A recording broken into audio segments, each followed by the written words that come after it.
¿tú dirías que los medios tradicionales no funcionan? Es que ya no existe. Yo, tal y como lo veo un medio tradicional, a ver, se puede decir que la radio o un medio tradicional, se puede decir que la prensa es medio tradicional, pero es que ya no se vende solo radio y ya no se vende solo prensa. Esos paquetes ya no se venden así, se venden en combinación. Es una cuestión tanto de que la gente no tenga sentido común, sino que la gente en el día a día no para. Entonces, cuando no paras, no te paras a pensar en realmente cómo está mirando el de enfrente tu marca. Segundo que tiene que hacer, que es ser capaces de analizar la competencia que tiene alrededor y encontrar cuál es su valor competitivo real.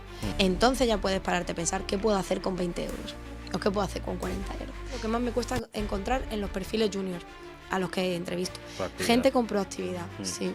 ¿Cómo puedo identificar yo cuál puede ser la próxima tendencia? ¿Qué patrones, qué KPIs debo identificar para saber este?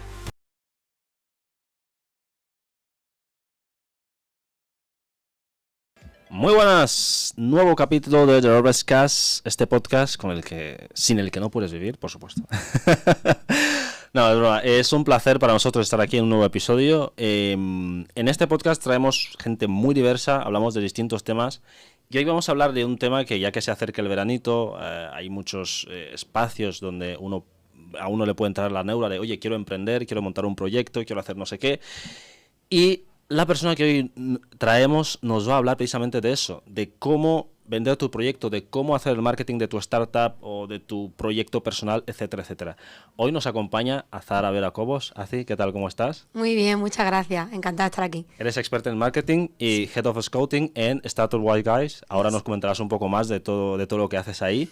Antes de nada, lo que nos ha costado hacer esta entrevista. Es verdad, por culpa mía. No. Y también mi agenda que parece, horrible. Sí. Que antes era agenda, luego se cancelaba, pero hoy estamos aquí, había que hacerla y eso es lo que cuenta. La primera pregunta que quería hacerte, y creo que es una pregunta obligada, o sea, tú tienes una trayectoria realmente interesante. O sea, en Málaga te vas a Australia, luego lo ves a Málaga, etcétera, etcétera. Quería preguntarte, ¿cómo tomas la decisión, después de estudiar aquí, de lanzarte y buscarte la vida afuera, y concretamente en Australia? ¿Qué pasó ahí? Pues la verdad es que yo tengo la suerte, porque no tuve yo nada que ver, de que mis padres decidiesen que los idiomas eran algo muy importante en casa. Mis padres los dos son profesores de inglés y bueno, pues aparte de hablarnos en inglés en casa, también yo estudié en un colegio francés.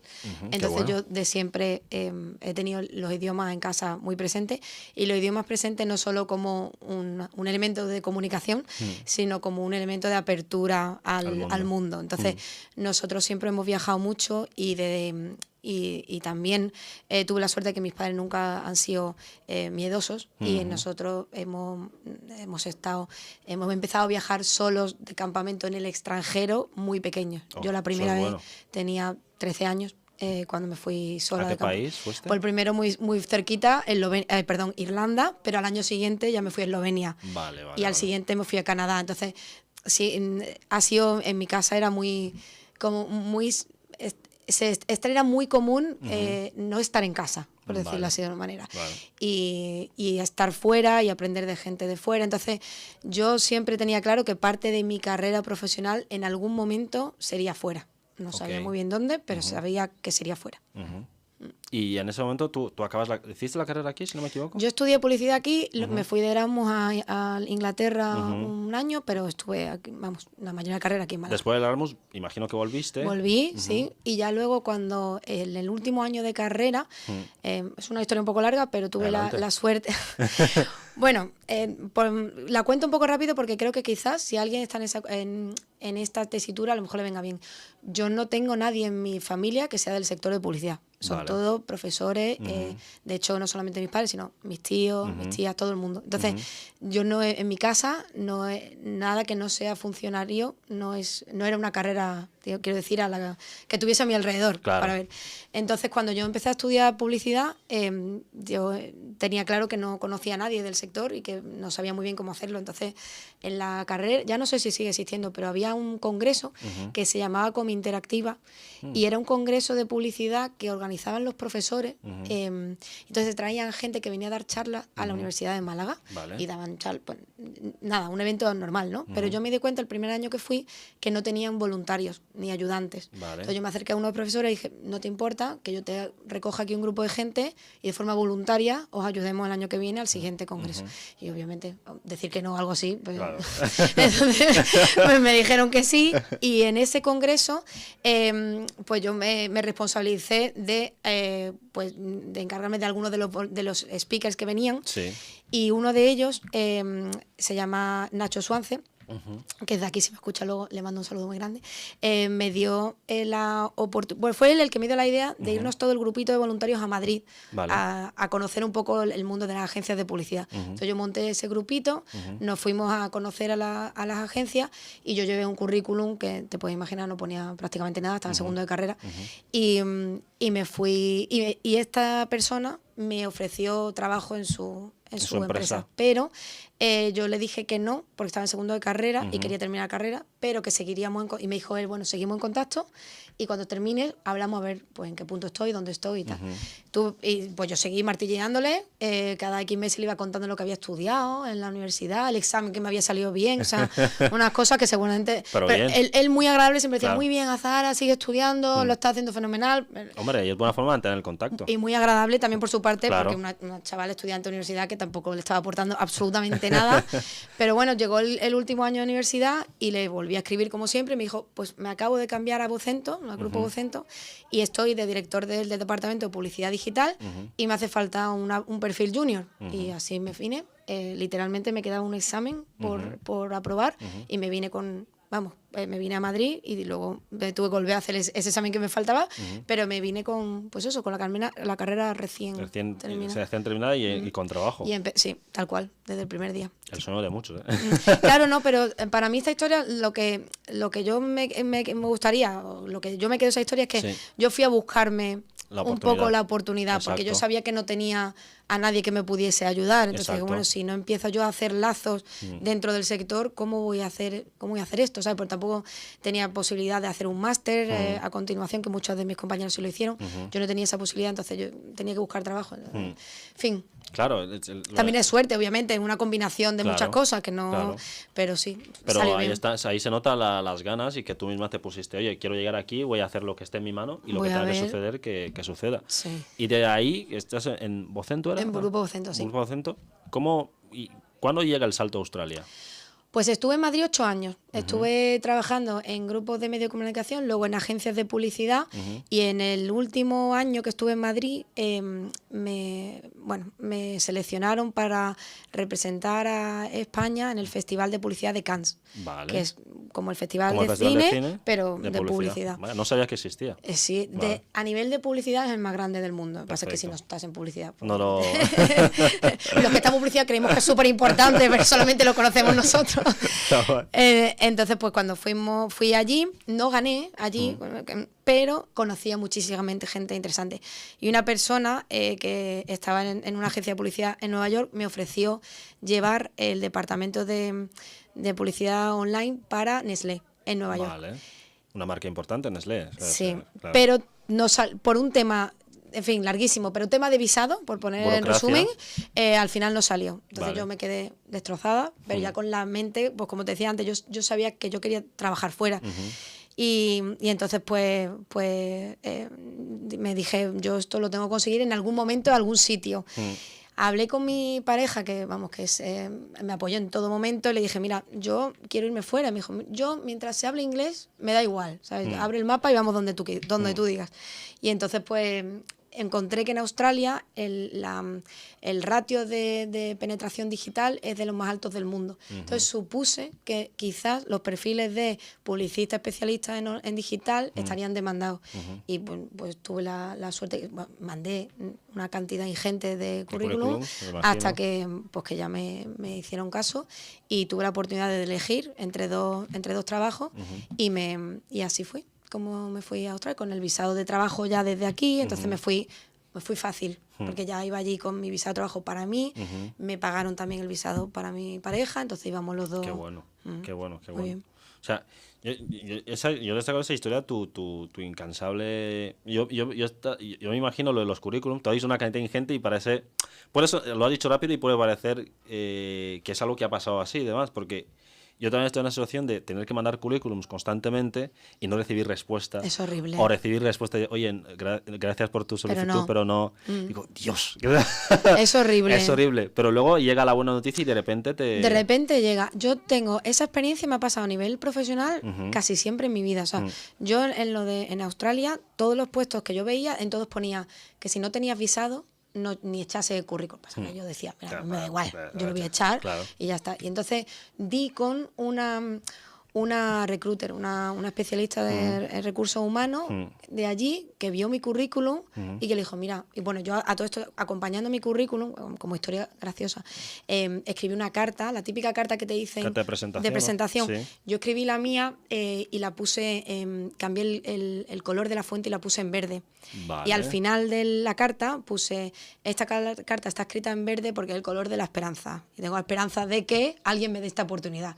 Vale. Y de repente alguien le hizo gracia. Y entonces esa persona que lo leyó y le hizo gracia dijo, pues yo te la doy. Entonces me escuchó y cuando me escuchó me dijo, pues tienes un perfil que puede ser interesante, yo creo que puedo encontrarte. Y me encontró un montón de oportunidades y entre esas oportunidades, cuando yo se lo conté a la agencia en la que estaba en Madrid, me dijeron, pero nosotros también tenemos sede en Sydney, nosotros te ayudamos también. Entonces, de repente tenía 2 vías para encontrar trabajo y al final pude elegir, la suerte de que pude negociar y pude elegir, que soy... Obviamente mucha suerte, pero yo lo que quiero decir es que yo no, es verdad, yo no me, a mí me ha dado igual siempre que me pongan el no por delante. Yo lo intento. Claro, y ya está, y a ver qué sale.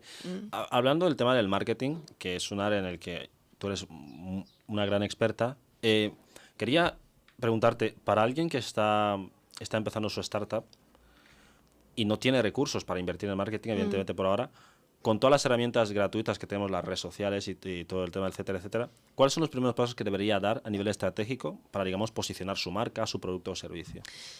Me gusta que me hagan la pregunta a nivel estratégico porque creo que es lo primero que no se hace. Lo primero que se hace es saltar a la táctica. Lo primero es como, vale, tengo esta marca, voy a abrirme un perfil en Facebook, otro en Instagram, otro en TikTok, que la gente, ¿no?, se vuelve un poco loca.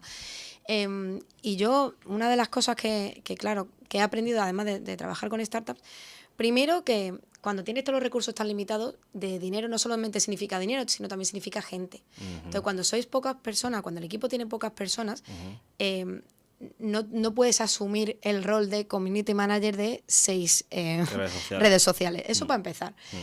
Pero para seguir, lo que pasa es que si tú no te has parado a pensar qué es lo que tiene sentido, dónde tiene sentido que estés, no eres capaz de enfocarte. Claro. Quizás si en lugar de abrir 6 perfiles, te centras en dónde está mi principal comprador, en qué red social de todas las que yo quiero estar, porque que sé que es una manera de comunicarme directamente con mi cliente, dónde quiero estar, en esta. Entonces, yo siempre les digo a todo el mundo, todas las startups con las que trabajo, y bueno, y también tengo la suerte de trabajar, bueno, de apoyar en ProMálaga Mentoring, que es un programa de apoyo para empresas que están alojadas en ProMálaga. Claro, les ayudas con el marketing también. Sí, yo soy la mentora de marketing. Entonces ahí hay también empresas que no son startups, pero que son empresas pequeñitas y que a lo mejor una persona o 2 en el equipo y que no dan abasto, ¿no? Y yo siempre hago un taller con ellos donde les obligo primero a ser capaces de definir lo que hacen, que todo esto que parece... El otro día alguien le escuchaba, muchas de las cosas que cuentas, Azahara, parecen sentido común. Y digo, y es verdad, y no es una cuestión tanto de que la gente no tenga sentido común, sino que la gente en el día a día no para. Vale. Entonces, cuando no paras, no te paras a pensar en realmente cómo está mirando el de enfrente tu marca. Porque una cosa es lo que tú dices y otra cosa es lo que se percibe. Claro. Entonces, o lo que tú crees que estás diciendo y lo que el otro está percibiendo. Entonces, lo primero es ser capaz de definir a qué te dedicas. Cuando sabes a qué te dedicas, ser capaz, vale, si esto es a lo que me dedico, ¿cuánta gente hace esto también? ¿Sabes? ¿Y quiénes son? ¿Y en qué me diferencio yo de ellos? O sea, es increíble la cantidad de gente con la que yo trabajo que no hace un análisis de la competencia. Es enorme. Entonces, siempre me sorprende porque yo creo que si tú no eres capaz de comprender bien qué hace tu competencia, es dificilísimo ser capaz de destacarte a ti mismo, Claro. y de encontrar tu hueco y de, en fin, creo que para mí me parece imposible, o me parece difícil, me parece mucho más complicado. Entonces yo siempre digo que eso es lo segundo que tienen que hacer, que es ser capaces de analizar la competencia que tienen alrededor y encontrar cuál es su valor competitivo real. Dentro de su valor competitivo real es eso para quién es, ¿no? ¿Quién me va a comprar? Vale, hay mucha gente que no se para tampoco a pensar ese perfil quién es. Cuando ya tienes ese perfil, entonces, ¿cuál es tu valor competitivo? ¿Y a qué te dedicas? ¿Y qué hueco tienes en el mercado? Entonces ya puedes pararte a pensar qué puedo hacer con 20 euros. ¿O qué puedo hacer con 40 euros? Vale. Y yo, hay un ejemplo que siempre doy porque me gusta la historia. Muchos de nosotros tendemos a saltar a Facebook, ¿no? Pues porque ya tengo una marca y tengo un perfil en Facebook y esto es fácil, hago una campaña. Y yo colaboraba con un amigo que tenía una startup que hacían comida de takeaway. Entonces, pues tú podías ir a los sitios y directamente con una aplicación comprar un plato más barato a través de esa aplicación, pero recogiéndolo tú en el restaurante. Y entonces a ellos y a mí nos parecía lo más razonable, pues, ¿por qué no probar una campaña segmentada en Facebook a las zonas donde tenemos esos restaurantes seleccionados? Vale. Pensado así, no parece, es lógico. Parece súper lógico. Sí. Y hacerlo con una campañita a través de Facebook, Instagram y poco más. Nos gastamos poco dinero y no funcionó nada bien. Funcionó fatal. ¿Qué falló? Pues para empezar no sabíamos lo que fallaba. Lo que sabíamos es que ese canal no funcionó. Vale. Entonces dijimos, vale, esto no ha retornado, vamos a probar otro canal. Que esto es una de las cosas que mucha gente no hace, que es probar. Y las cosas en marketing hay que testearlas y tener una paciencia espectacular. Y por eso muchas veces hace falta algo de dinero en caja para poder aguantar esa paciencia. Pero bueno, incluso cuando tienes poco dinero, que estoy hablando de este caso en concreto, dijeron, vale, pues vamos a probar otra forma, ¿por qué no hacemos folletos? Y nos ponemos allí a la salida del metro y del autobús que estén cerca de estos restaurantes y se los vamos dando a la gente por la mañana, para que cuando se vayan al trabajo, pues tengan el folleto y oye, pues ya está. Nos pareció una idea buenísima. Cuando empezamos a hacerlo vimos que la gente hacía con el folleto, pum, y antes de llegar a ninguna parte, claro, los iban tirando. Eso convirtió un poquito mejor que la campaña de Facebook, pero convirtió mal. Vale. Pero mal, no terminaba de convertir. Entonces ya la tercera cosa que nos paramos a pensar, y esta es una idea que suelo dar a todo el mundo porque no necesita dinero para hacerla, y es trabajar en lo que yo llamo un día en la persona de tu comprador. Vale. Un día en la persona de tu comprador tú te pones con un folio de papel grande o una capizarra, lo que tengas en casa, y pintas el recorrido de tu perfil. Para eso tienes que tener el perfil de quien te compra, que tú lo hayas pensado antes o lo que sea, ¿no? Y pensar esa persona qué hace desde por la mañana que se levanta hasta que se acuesta. Vale. Y en qué momentos puede interactuar con tu marca, y en qué momentos y en qué canales interactúa. Es decir, tú, por ejemplo, puedes asumir que una persona por la mañana lo primero que hace es mirar su móvil, no sé, me lo invento, sus redes sociales, el tiempo, se levanta por la mañana, depende de la edad, pues pone la radio, lo que sea, ¿no? Entonces yo hicimos ese perfil. Y dentro de ese perfil que hicimos nos dimos cuenta que cuando llegan a la oficina, la primera persona que veían muchos de ellos, la primera era al entrar, era la persona que estaba en recepción. Y entonces pensamos, bueno, en realidad es una persona que todas las mañanas tiene aunque sea una interacción mínima y una posibilidad de que esa persona le recomiende nuestro producto. Entonces lo que hicimos fue eso, hablar con esas personas de estas empresas y ofrecerle, oye, mira, a cambio de que tú hables de este producto, te llevas la comida gratis. Entonces tú, vale para ti gratis y para quien tal, pues nada más. Y eso funcionó fenomenal. Hostia. Entonces, es curioso como... y fíjate qué coste tenía eso, era mínimo, en marketing era mínimo. Claro. Pero hasta que no te paras a pensar en las cosas y a probar y a ensayar y a estar dispuesto a equivocarte y buscar otros canales, es verdad que es complicado, pero sí. Claro, tiene sentido eso, porque yo reconozco que soy el típico que si alguna vez que hice una campaña, yo directo a Facebook digo, algo analógico no funcionará, tengo que ir a lo digital, porque... Entiendo, es lo que me han dicho, que ahí es donde está la gente. Claro. Pero eso yo creo que, según como tú bien has dicho, funcionará para algunos casos y para otros no. Por supuesto, depende de muchísima situación. Tengo millones de historias, si no nos podemos tirar aquí 3 horas. Sé que no te cuento más, pero sí tengo otros casos también muy parecidos. ¿Algún caso en el que haya funcionado mejor un híbrido? Es decir, donde tengas un ROI, o sea, un retorno a la inversión muy bueno a nivel digital y luego en lo analógico también lo tengas? A ver, claro, yo todos esos ejemplos que tengo así son de cuando yo trabajaba para campañas muy grandes, con mucho presupuesto. Es decir, yo cuando trabajaba para American Express, yo tenía unos presupuestos que podía invertir en todos los canales y medios publicitarios que te puedas imaginar. Entonces, claro, el analógico era curioso porque era una época donde se hablaba mucho de que la televisión ya no funcionaba y de que no tenía retorno. Entonces, nosotros gran parte del estudio que hacíamos era para demostrar que efectivamente un impacto en televisión sí que era un impacto que cuando se segmentaba bien los canales adecuados y demás, sí que podía tener el mismo alcance que si invertías esa pasta en internet. Claro, tú piensas que al final un anuncio en televisión, sobre todo si son televisiones nacionales y demás, sí, es carísimo. Claro. Entonces, lo que quería el cliente era demostrar, si yo me gasto aquí 1 millón y aquí me gasto 1 millón, ¿qué me sale mejor? ¿Sabes? Entonces, nosotros dependiendo del caso, pero en la mayoría de los casos el retorno era muchas veces igual. Algunas veces era superior el digital, pero muy rara vez. La mayoría de las veces era prácticamente... ¿Esa tendencia sigue así hoy en día? ¿Tú dirías que los medios tradicionales no funcionan? Es que ya no existe. Yo, tal y como lo veo un medio tradicional, a ver, se puede decir que es la radio o un medio tradicional, se puede decir que la prensa es medio tradicional, pero es que ya no se vende solo radio y ya no se vende solo prensa. O sea, yo sigo teniendo muy buenos amigos en los medios en los que yo trabajaba y esos paquetes ya no se venden así, se venden en combinación. Pues si vas a tener X espacio, X cuñas en radio, esto te lo acompaño con tantas impresiones en nuestra página web que tenemos, o te vamos a hacer una mención también en las redes sociales. Entonces ya no es solo comprar cuatro espacios o patrocinar un espacio. Ya no se hace así. Claro. Es más, yo te hablo también, sobre todo cuando obviamente de presupuestos grandes, ¿eh? Sí. Pero incluso me atrevería a decir que incluso para presupuestos pequeños ya no es solo así. Claro, de hecho, yo recuerdo recién había llegado aquí y tal, y estaba estudiando y nunca había visto, en mi país se escucha mucho la radio, pero nunca había visto a los locutores en vídeo. Entonces, cuando llego aquí, de repente me gustaba mucho el programa que hacía Broncano en la serie y tal, lo escuchaba. La vida moderna. La vida moderna, exacto. Entonces, y decía, oye, tío, o sea, están en la radio, pero a la verdad se les ve. Sí. Y veía, y yo me empecé a ver los vídeos primeros y veía gente poniendo en los comentarios, ¿qué es eso de hacer radio en la tele?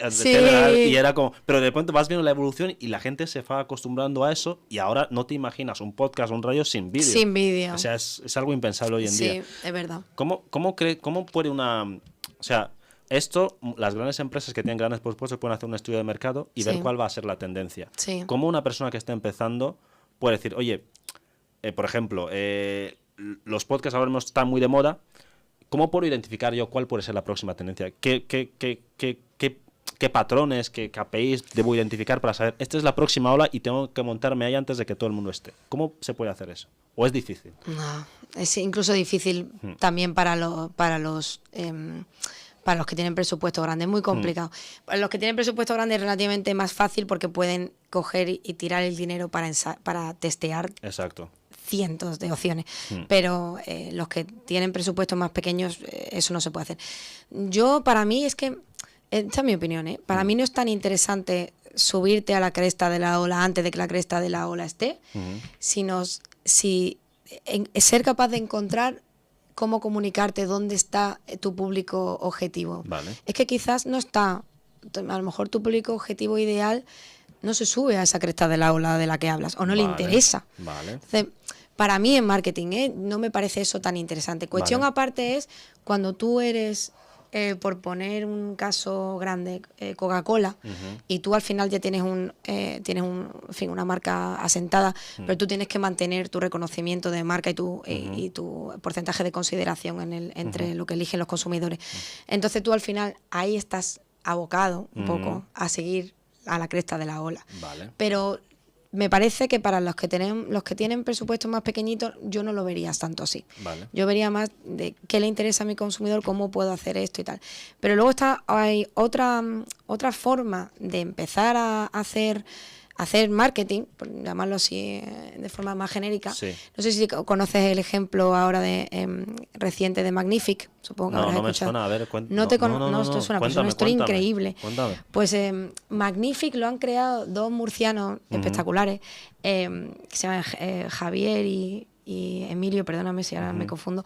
Y básicamente son dos murcianos que en su momento montaron una startup, que la vendieron, que les fue bien, y que a partir de ahí, bueno, pues ellos seguían siendo amigos, pues son amigos del instituto, si no recuerdo mal. Entonces, bueno, pues han sido obviamente en contacto y luego volvieron a decidir juntarse para montar algo, juntos los dos, solos, sin nadie más. Vale.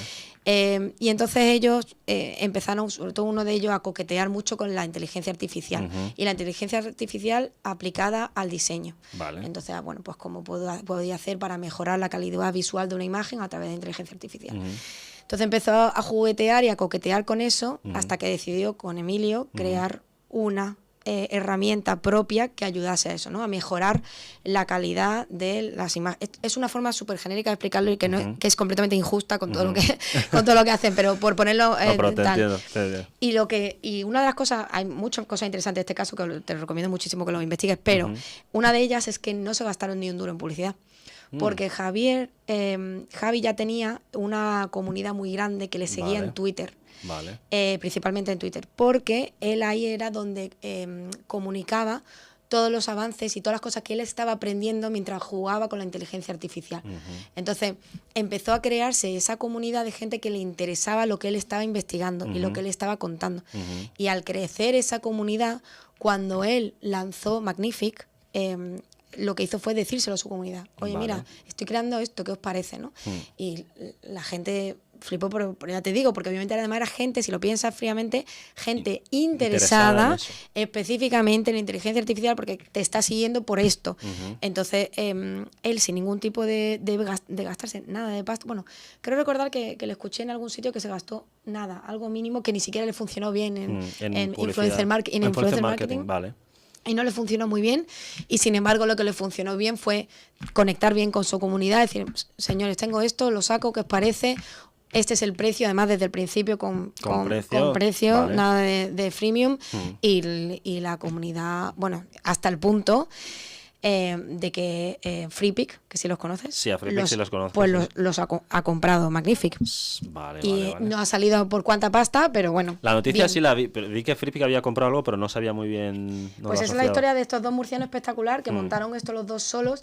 Bueno, los dos solos, y como le he escuchado también en alguna ocasión a los dos contar, gracias a la ayuda también de ChatGPT, y al final tener como a una tercera y cuarta y quinta persona ayudándote al lado, pero vamos, solos los dos. Claro. Y han sido capaces, si no recuerdo mal, fue en 6 meses donde tenían ya un volumen de usuarios, creo que de 100.000 usuarios en medio año, o sea, una barbaridad. Bueno, qué bueno. O sea, sí que se puede, ya creo que ya ha evolucionado muchísimo el cómo se consigue contactar y comunicar y conectar con la gente. Claro, es como...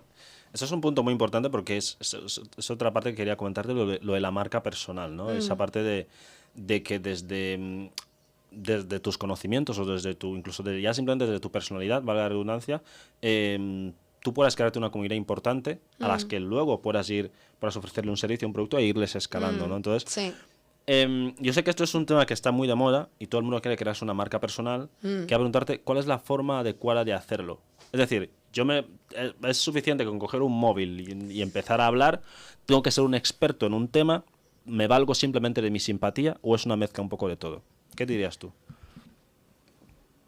Pues yo diría que también depende. Yo creo que no todo el mundo, en mi opinión, no todas las marcas necesitan una marca personal detrás. Vale. Y una cuestión aparte, por ejemplo, es que tú seas por un ejemplo muy básico, ¿no? De un especialista en CrossFit, vale. Y que decidas que tú quieres grabar vídeos tuyos propios de ejercicios de CrossFit, subirlos y que la gente pague por ver cómo hace tu ejercicio. Ahí, si tú vas a ser tu propia marca y la gente va a venir a ti porque tú eres especialista en CrossFit, entiendo que tú quieras pues tener tu marca personal. Vale.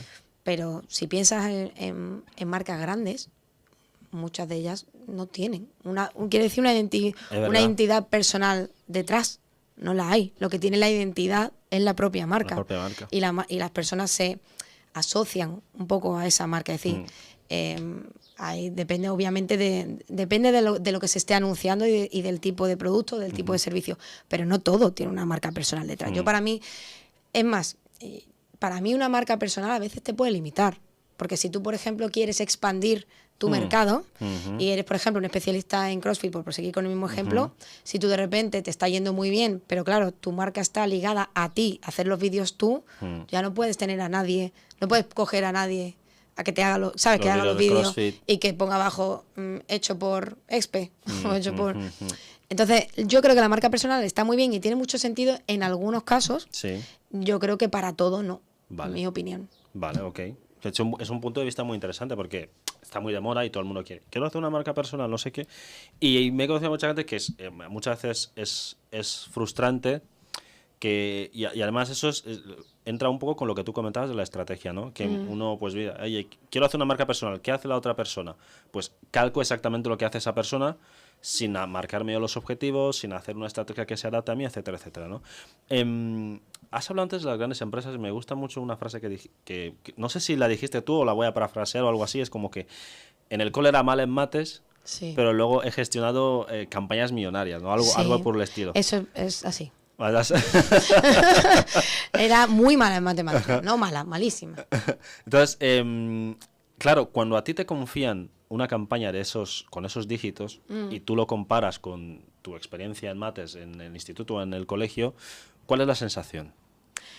A ver, yo como siempre he sido muy mala en matemáticas, yo me he tenido que buscar la vida con, digamos, trucos para salir adelante. Yo recuerdo cuando empecé a trabajar en publicidad en Vocento y tenía que aplicar, o sea, negociar con la gente en un principio, a mí me costaba calcular los porcentajes de negociación. O sea, una cosa básica para cualquier persona del mundo.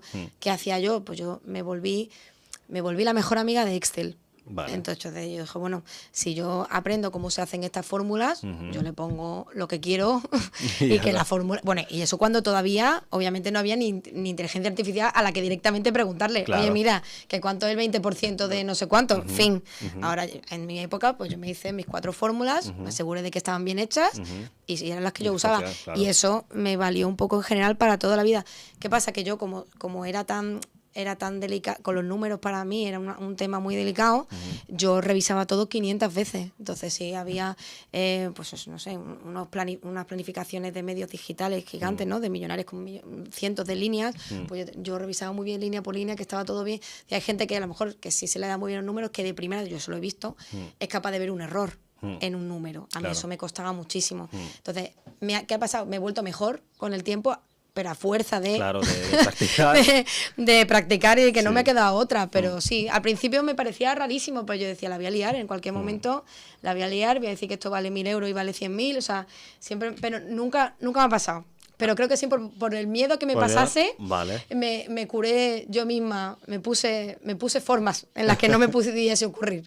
Y entonces yo tardaba mucho más que cualquier otra persona al principio, pero me aseguraba que estaba bien hecho. Y entonces, ya está. Ahora ya soy mucho más rápida, claro. Claro, ya te ha autorizado una máquina, ya gestiona campañas y tal. A mí me pasaba, fíjate, con la ortografía. Yo de pequeño escribía, no solo porque me equivocaba en las comas, las tildes, la llevaba fatal, me pasaba con la misma letra, tenía una letra malísima. De hecho, mi abuela siempre se metía conmigo y me decía, tú vas para médico por la caligrafía. Entonces, claro, luego de pronto no sé qué pasó y tenía una letra legible, tampoco es que haya mejorado mucho, y la cosa cambia, ¿no?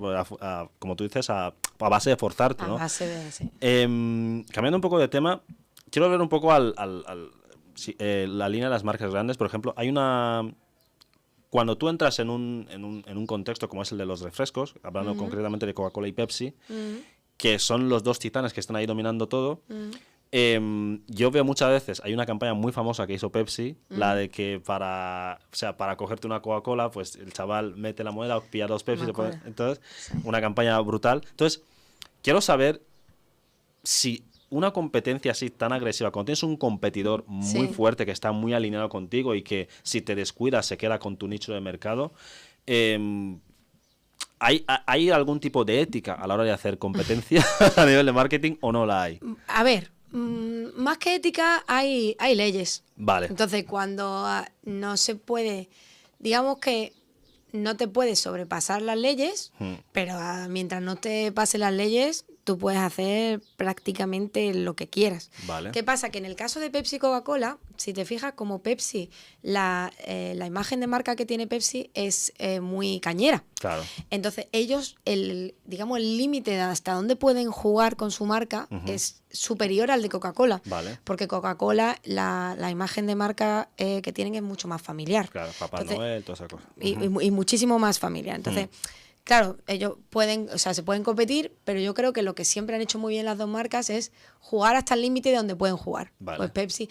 Y yo creo que los dos tienen su público objetivo muy definido. Muy definido. Vale. Entonces, tú a lo mejor desde fuera lo estás viendo así, pero ¿a ti te haría eso cambiar de comprar? ¿Tú qué bebes? ¿Coca-Cola o Pepsi? Ya ves que a mí Ninguna. es que me da un poco igual. A mí es que no me gustan. O sea, directamente para mí es más fácil. Yo prefiero un zumo, pero si tengo que elegir, no, me da un poco igual, la verdad. En general, el público al que le da igual es, en este tipo de casos concretos, es muy bajo. Normalmente la gente tiene muy definido Que le gusta más. que le gusta, y entonces, como lo tienen tan definido, pues no se toman uno u otro y ya está. Entonces, este tipo de publicidad, digamos que hace más ruido que, ¿sabes? Claro, Que hoy en día con el tema de las redes sociales, pues se hace viral un vídeo, tal, y les va bien por ahí. Para una persona, volvamos a las personas que acaban de empezar, una cosa que siempre me suele preocupar es, por ejemplo, hoy en día todas las startups quieren meter algo de inteligencia artificial, quieren meter blockchain, porque dicen que es ya lo no que se lleva funciona. tanto el blockchain, ya lo he visto menos. Ya lo ves menos, No, pero como todos los días recibo tantas tantas startups, Sí. blockchain antes estaba casi en todas las diapositivas, ya Sí. no lo veo tanto. Ahora veo inteligencia artificial en todas las diapositivas. A mí esto es muy, no diré nombre, pero hace un tiempo a mí me contactaron Sí. por tema de un tío me dijo, oye, quiero meter blockchain a un proyecto mío para presentarlo a inversores. Me dice, y digo, vale, pero me cuenta el proyecto y digo, ¿cómo entra blockchain aquí? No, tú busca algo que puedas meter. A ver por dónde se encaja esto, ¿no? Claro, sí, Y me hizo mucha gracia. Entonces, claro, ¿esas estrategias realmente funcionan? O sea, a ti, que con la experiencia que tienes localizando startups buenas, o sea, que uno meta inteligencia artificial o deje de meterla, ¿es determinante a la hora de decidir si inviertes o no, o si la apoyas o no? Para mí no. ¿Qué debe tener una startup para tener tu apoyo en ese sentido? Mira, justo el otro día me preguntaron eso. Yo lo primero que me fijo cuando hablo con un fundador o una fundadora es lo primero es si están más obsesionados con solucionar un problema o con lo que han creado.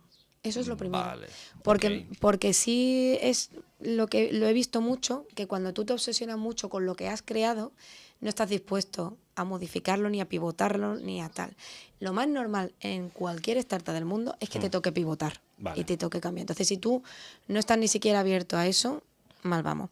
Pero es que aparte, si te obsesiona tanto el producto, no te obsesiona tanto y no estás tan obsesionado con el problema, tiendes a perder un montón de visión. Entonces, a mí me ha pasado que si ver a startups que como están tan obsesionadas con el producto y no ven tanto el problema, o no se fijan tanto en el problema, si hay nuevas formas en las que la gente está solucionando el problema, tú no te enteras, porque tú estás solo enfocado en tu producto. Vale. Entonces, para mí es importante que tú nunca pierdas esa conexión con tú qué es lo que estás solucionando realmente y para quién.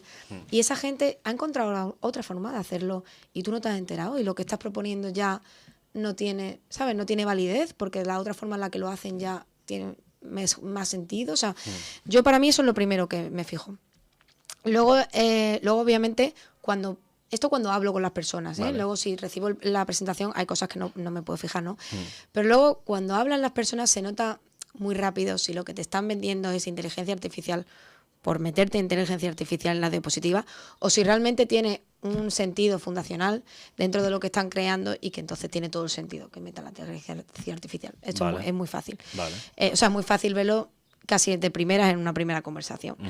Y luego, por supuesto, ya cuando te metes a analizar el producto más en profundidad, pues ya se ve claramente. Pero en la primera conversación se suele ver si es, como se dice en inglés, si es bullshit o no. Y luego me fijo también mucho que sepan muchísimo del mercado, que entiendan un montón, no solamente la competencia, sino pensar a lo grande. Hace poco se lo escuché a alguien que en España tendemos a no pensar a lo grande cuando pensamos, no todo el mundo, pero no tendemos a pensar en esto cómo puedo hacer que se convierta, ¿sabes?, en una empresa de 10 millones de euros. Entonces, ese pensamiento que es muy americano, aquí no se tiene tanto. Entonces, creo que ese pensamiento de cómo puede ser de grande mi mercado, yo también me fijo en esa ambición y en conocer tu mercado increíble. O sea, Vale. saberte toda la competencia que hay, cómo lo hacen, por qué lo usan una cosa, por qué no usan la otra. Yo cuando veo que los founders me hablan con mucho conocimiento de eso, a mí ya me empieza a generar por lo menos confianza. Vale. ¿Qué más? Luego, por supuesto, tengo que ver el producto, en qué punto está. Yo particularmente con Startup Wise Guys solo invertimos en fases en las que ya tienen un producto mínimo viable en el mercado. Entonces Vale. nosotros no invertimos en fases iniciales en una ideación servilleta, y tal, exactamente, vale. ideación no. Pero tienen que tener ya algo en el mercado. Entonces yo me fijo en qué tipo de métricas has sido capaces de conseguir tú solo, ¿sabes? Sin inversión. ¿Cuánta gente se ha apuntado a tu waitlist? ¿O cuánta gente ya está testeando? ¿O con cuántos clientes has conseguido convencer para probar tu, ¿sabes? Tu solución? En fin, algo que me demuestre que realmente no es que tú creas que hay una idea que tiene un mercado Sí. potencial, sino que realmente hay gente interesada en esto y el por qué. Y luego pues, me fijo siempre que sea un must have o un nice to have, que es lo típico también. En fin, varias cosas como puede ser, pero sí.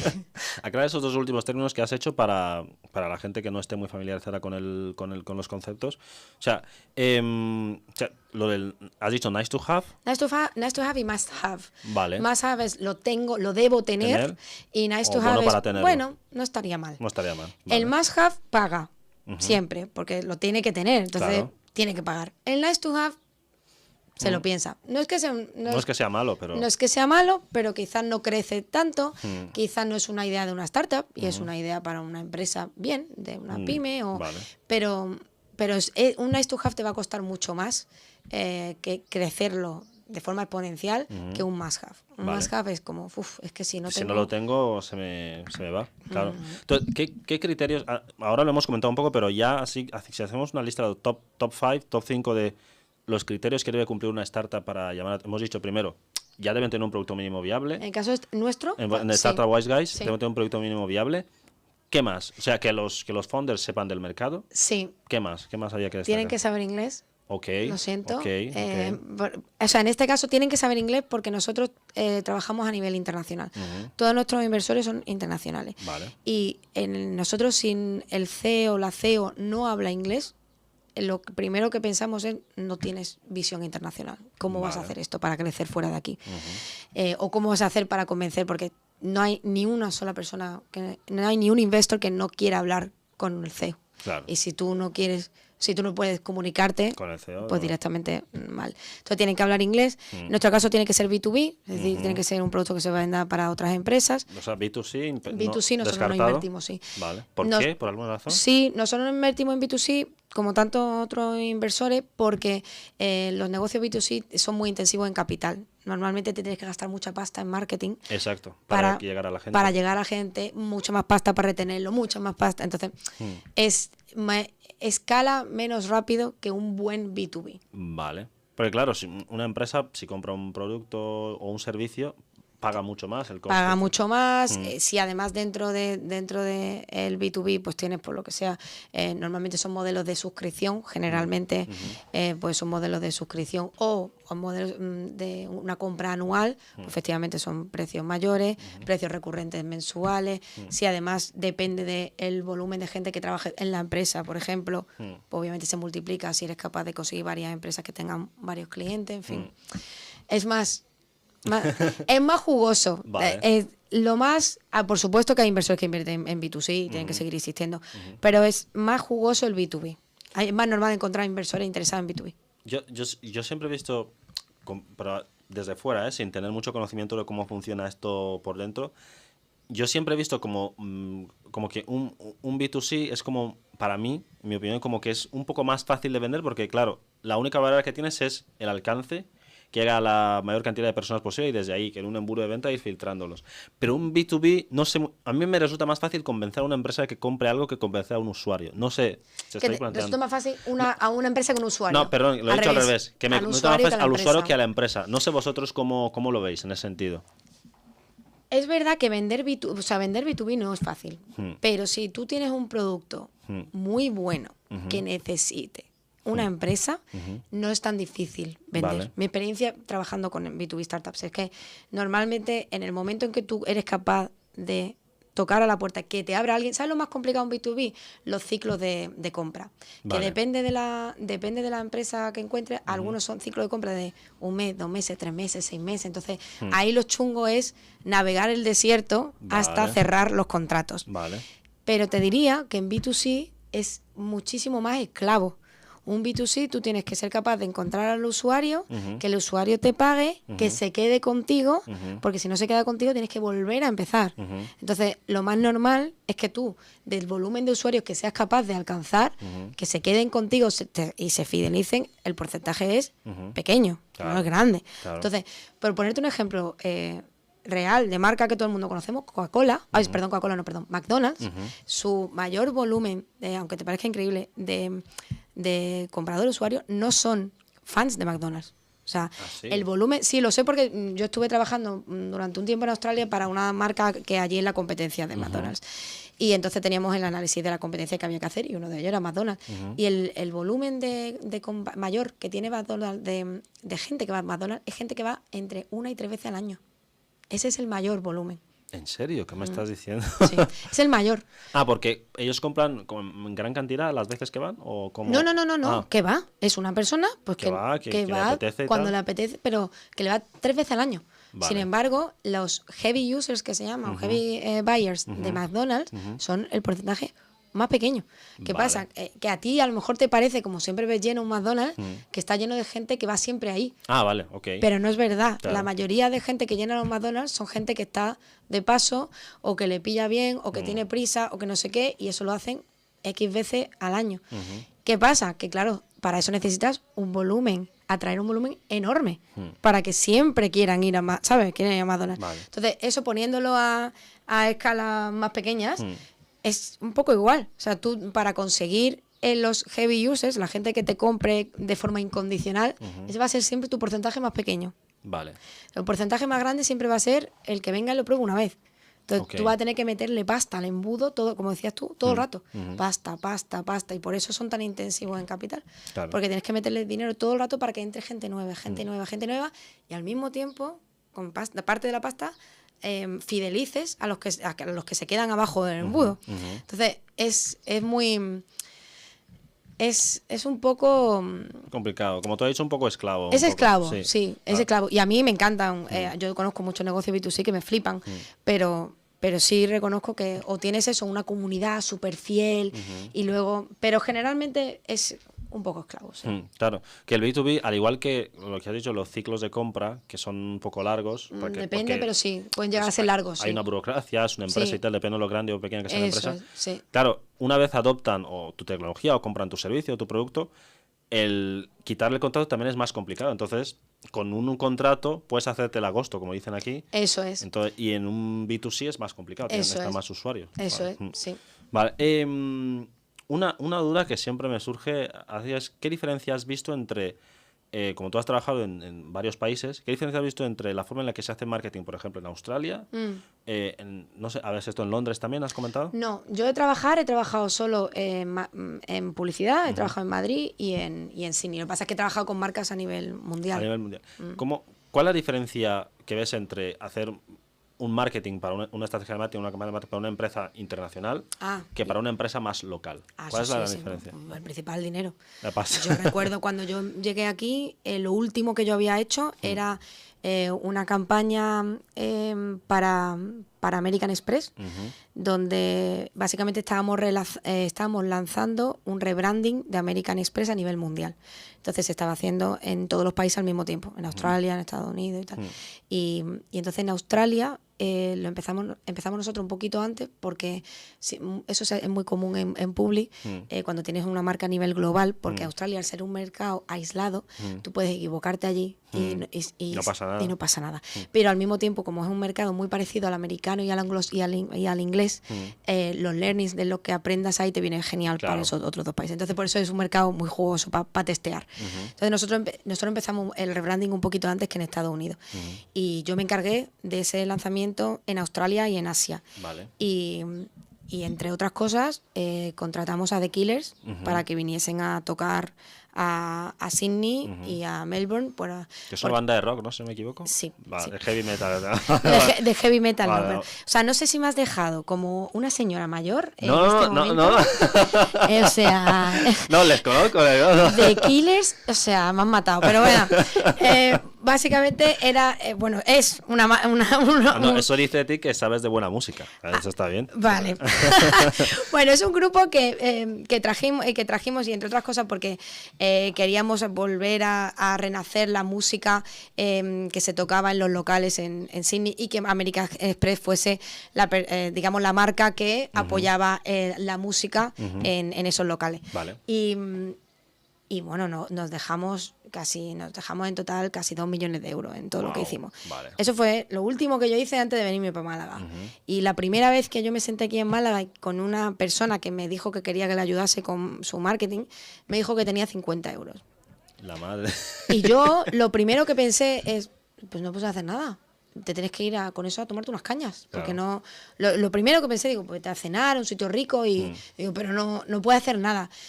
Claro, esa persona me miró con una cara, esta niña no tiene ni idea de marketing, porque con 50 euros claro que se pueden hacer cosas. Y tenía razón, claro que se pueden hacer. Pero en mi cabeza, a lo que yo estaba acostumbrada, era dejarme un dineral en publicidad. Entonces yo he tenido que aprender a lo contrario, a optimizar de la mejor manera posible unos recursos pequeñitos. Entonces, claro, nada que ver. Eso y que yo siempre he tenido, como he tenido la suerte de trabajar para ese tipo de marcas grandes, yo he tenido departamentos de investigación. Entonces yo cuando decía, analizadme el target para esta tarjeta concretamente de American Express, yo al día siguiente tenía un informe de 10 páginas en mi mesa. Entonces, que no tiene nada que ver el trabajar de esa manera con el dinero a puerta a de repente no tener prácticamente recursos. Pero esta segunda manera de hacerlo a mí me encanta. Me parece que te fuerza mucho más a ser creativo, te fuerza mucho más a estar encima de los números si está funcionando o no. Yo, por ejemplo, cuando trabajaba con marcas grandes, tendíamos a ver, a menos que fuese una campaña de un día en particular, pero si era de un mes, yo iba mirando cómo funcionaba semana tras semana. Vale. Claro, porque te da igual que durante esa semana vaya regular, pero aquí no, si tú tienes un presupuesto limitado, tú lo miras todos los días, y cómo va, qué se está gastando, cómo lo puedo mejorar y cómo lo puedo optimizar, y si paro esto para meterlo por aquí, no tiene nada que ver, pero a mí personalmente a mí me gusta mucho. ¿Te gusta mucho? Además, con las... Me gustan las dos, Las dos. Obviamente, pero que no, al principio creí que iba a ser imposible que me gustase, claro, acostumbrarme a trabajar con presupuestos muy bajitos, pero me parece que te despierta una creatividad y una forma de trabajar que a mí me parece muy interesante. Y cuando tú y yo nos conocimos en Link Bayuma, que ahí había mucha gente, muchos chicos que estaban estudiando marketing, entonces, en el concurso ese. Entonces, una queja que recurrente que yo escuchaba era, decían, es que parece que el marketing no tiene tantas salidas porque luego estudiamos algo en la carrera y luego cuando salimos al mercado nos piden otras cosas, etcétera, etcétera. Entonces, para esa chica o ese chico que se acaba de meter a marketing y se encuentra en esa tesitura, ¿qué consejo le darías? Pues mira, seguramente tengan razón. A ver, entiendo que depende quizás de dónde hayan estudiado. Yo en su momento, cuando yo salí, como yo empecé a trabajar directamente en un departamento de publicidad digital, a mí no sabía nada de nada, ni de CPMs, ni nada. Entonces, yo tuve que aprender el trabajo tal cual. A mí la carrera, ¿para qué me sirvió? Bueno, para empezar, para darme aquella oportunidad, para llegar a Madrid, para aprender a trabajar en equipo con la gente, que creo que es súper importante, para, pues obviamente, en fin, las relaciones y tal, pero no... A nivel profesional, a mí me dio sensación de hasta que no me puse a currar, no aprendí. Entonces, ¿qué le recomiendo a la gente? Pues mira, un consejo que me dio en su momento Nacho Suárez, que fue la persona que me llevó a Madrid, porque yo le pregunté, antes de que me diese el trabajo, ¿tú crees que yo debería buscarme la vida para estudiar un máster? Y él me dijo, no hagas un máster ahora cuando no sabes qué es lo que te gusta y qué es lo que no. Vale. Cuando tú empieces a trabajar, aunque sea primer año, segundo año, en algún sitio, ahí vas a ver un poco lo que no te gusta hacer y lo que te gusta hacer. Yo, por ejemplo, cuando estudié la carrera, yo quería ser diseñadora gráfica y yo creí que era increíble diseñadora gráfica. Hasta que conocí a una compañera que era, de verdad, una diseñadora gráfica espectacular. Y yo lo que era una persona que creía que con Paint se podía llegar lejos. Entonces, nada que ver. Entonces, en su momento ya cuando empecé a trabajar y me di cuenta de lo que me gustaba y de lo que no me gustaba, yo por ejemplo no llegué a hacer el máster, pero sí que me sirvió porque creo que yo hubiese hecho un máster que no me hubiese servido para nada de lo que he hecho luego. Entonces, una de las primeras cosas que recomendaría es mete la cabeza en el sector, como buenamente puedas. ¿Y cómo lo haces? Pues llamando a la puerta. O sea, si a ti te interesa el marketing y te interesa una agencia de publicidad, llama a las puertas de la agencia de publicidad y digo, oye, mira, quiero aprender, ¿qué puedo hacer? ¿Sabes? Puedo trabajar, o sea, puedo venirme una vez a la semana para ayudar en lo que pueda, en qué departamento necesitáis ayuda. O sea, yo siempre, o por lo menos a mí me ha servido ofrecer mi ayuda para meter la cabeza. Mete la cabeza. Y en el momento en que ya ves de qué va la cosa, ya sabes más o menos qué te interesa y no. Okay. Yo así, por ejemplo, descubrí que a mí el mundo de community management pues no me gustaba ni se me daba especialmente bien. Descubrí que diseño gráfico claramente no era lo mío, aunque yo creía que sí. O sea, entrando como buenamente puedas. O sea, el sector de marketing es enorme. Y las carreras son, pero vamos, hay muchísimas ramificaciones. Y dentro de marketing, como es tan... Hay mucha gente que le parece como muy mal que haya gente que no haya estudiado publicidad o marketing y luego se dedica a marketing. A mí me parece que es una profesión que tiene la facilidad de que es adaptable. Y si tú eres una persona pues que organizada, creativa, curiosa, generalmente muy mal no se te va a dar en algunos de los sectores de marketing. Pero yo les recomendaría a todos que por lo menos intenten meter la cabeza en alguna parte. Se ofrezcan voluntarios para ayudar, que si hay prácticas, porque busques prácticas, lo que sea, pero que intenten meter la cabeza primero, antes de intentar buscar lo que crees que te puede gustar sin haberlo probado. Porque es muy difícil.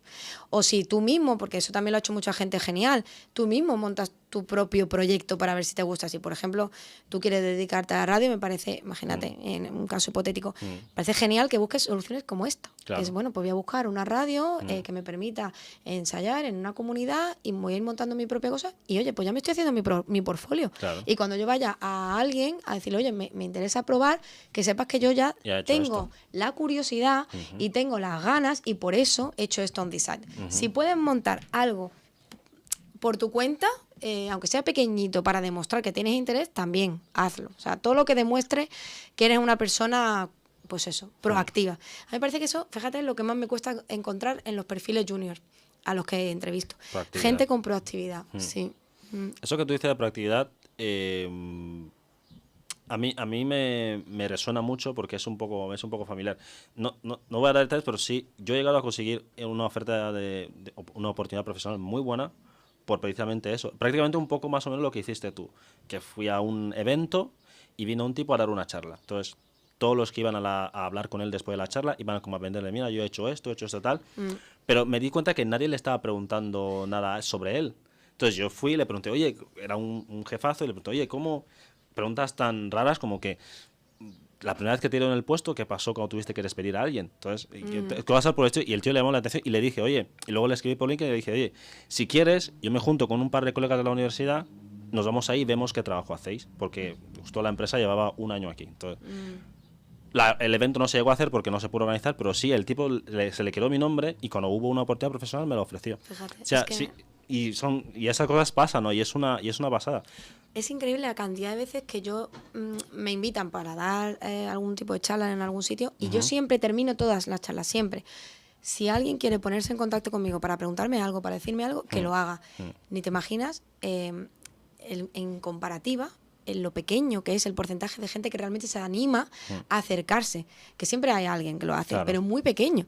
Y yo siempre me fascina porque digo, qué fácil sería acercarte y decir, oye, pues me apetece, ¿qué puedo hacer? Claro, ¿sabes? Con lo fácil que es todo hoy, ¿eh? O sea, con las redes sociales... que yo entiendo que es complicado, pero yo, para mí, en mi vida, esto me lo he aplicado a todo, el no ya lo tienes. Claro. Entonces, ir directamente y decir, oye, me interesa tal, si la persona a la que te va a acercar no te hace caso y, en fin... Pues, no pasa nada, pues ya está. Pero lo has hecho. Pero lo has intentado. Sí. Y además, hay una cosa, cuanto más lo haces, más práctica coges. Sí. Y menos rabia te da el no. A mí me pasaba eso. Exactamente. Y te fijas que esto ya es más una percepción mía personal. Hay gente muy buena. O sea, en general, de 10 personas que he contactado después de algo, puedo decir 8 me han ayudado. Sí. O sea, es muy raro que alguien te diga no, que te diga un no rotundo. Es verdad. Te diga, oye, ahora estoy ocupado, pero luego lo vemos si es quieres. Verdad. Siempre hay gente que te tiene una mano. O sea, yo también me uno a ti en el sentido que se animen a contactar a la gente, que es facilísimo. Tienes todo. Y antes de terminar, así, el consejo de marketing, imagínate que ahora mismo la ACI de, no sé, estás terminando la carrera y estás montando tu startup, ¿no? En un hipotético caso. Con la experiencia que tienes ahora, el consejo de marketing que le darías a la ACI de ese momento, de ese hipotético momento, ¿cuál sería? Un consejo estrella, uno clave. Pues seguramente le diría que pasase mucho tiempo intentando averiguar qué es lo que diferencia su startup dentro del sector a lo que se dedique. Creo que con eso ya sería capaz de empezar a buscar maneras en la cual puedo encontrar dónde está mi cliente. Vale. Pasa más tiempo haciendo eso que buscando canales en los que puedas poner publicidad. Vale. O sea, más tiempo analizando qué tu competencia y en qué te diferencias y encontrando realmente en qué te puedes diferenciar que en lo otro. Como lo de Lincoln, ¿no? Como lo del hacha. Exactamente. Pasa más tiempo afilando el hacha, pero es que yo lo veo que funciona. Pues nos quedamos con ese consejo brutal. Y sabemos que tienes hoy una agenda apretada, como siempre. Como siempre, lo peor. Pero de verdad, ha sido un placer. Yo creo que ha sido una charla que puede servirle a mucha gente. A mí, por ejemplo, me viene muy bien, porque ahora estoy en proceso de hacer, ya te contaré. Ay, sí, por favor. Ya te contaré. Pero a mí me viene muy bien y espero que a mucha más gente también le pueda ser de gran utilidad. Pues a quien quiera contactar conmigo. Pero lo digo siempre en serio. Sí. En LinkedIn me puedes encontrar y si no en Twitter. Sí. O sea que, sí, y además, tú eres bastante activa en redes. En LinkedIn. En LinkedIn y Twitter son las dos que uso, la verdad. Eres bastante activa y lo dejaremos en la descripción si te parece bien. Sí, claro. Y ya está, simplemente. Y en la web de Staturewise Guys, por supuesto, para que la gente pueda estar por ahí. Pues nada, chicos, lo vamos dejando. Así de nuevo, muchas gracias, un placer. A ti. Nosotros, pues somos The Herbascast. Nos ha acompañado hoy en la técnica y en la producción Carmen Gallardo. Gracias, Carmen. Hemos transmitido en la 107.3 de Color Comunitaria. Yo soy vuestro amigo y vecino Extegomo. Nos vemos en un próximo capítulo. Mucha paz, buen veranito y nos vamos viendo. Chao.